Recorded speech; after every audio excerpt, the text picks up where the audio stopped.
연합뉴스 TV 썬가크루스 나의 정치 코멘트입니다. 치솟는 전셋값에 외곽으로 무주택 청년층 주거불안. 서울 전세난이 심화하고 있습니다. 전세 공급이 부족해지면서 전세 수급지수가 2021년 전세 대란 수준으로 치솟았는데요.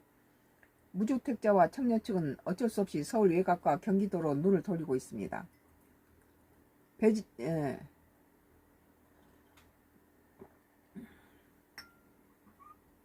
2000세대가 넘는 서울 성북구 대단지 아파트입니다. 비교적 저렴한 전세를 찾으려는 신혼부부들의 문의가 많았지만 소개할 물건이 단 하나도 없습니다.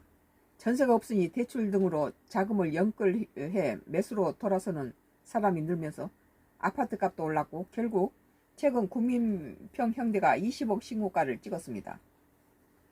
뭐 강북에도 20억이라는데 강남은 뭐 가만히 있겠어요? 성북구 공인중개사는 많이 찾으시는데 지금 물건이 없으니까 못 들어오시죠. 전세가 다 없어요. 기름 뉴타운 전체에서도 전세가 없어요. 임차인들은 웬만하면 재계약을 하거나 매물이 없는 와중에 가격도 엄청 올랐잖아요. 서울 아파트 전세값은 올해 상반기에 5.1% 올랐고 73주째 상승세를 타고 있습니다.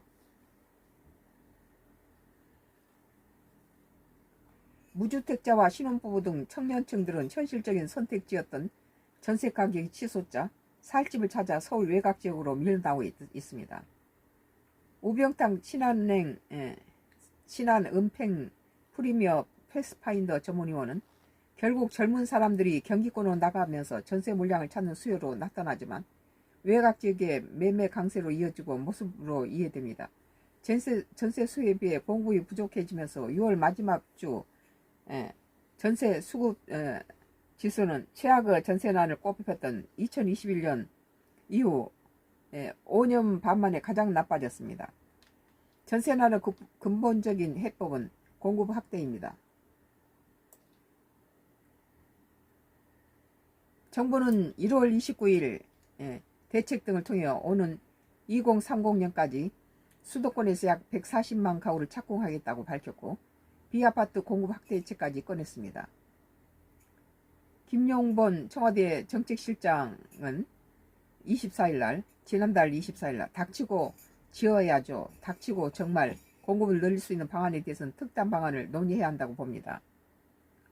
지난 8개월간 공석이었던 LH 사장의 이성훈 전 청와대 국토교통비서관이 임명되면서 공공주택 공급 대책에도 속도를 낼지 또 주목됩니다.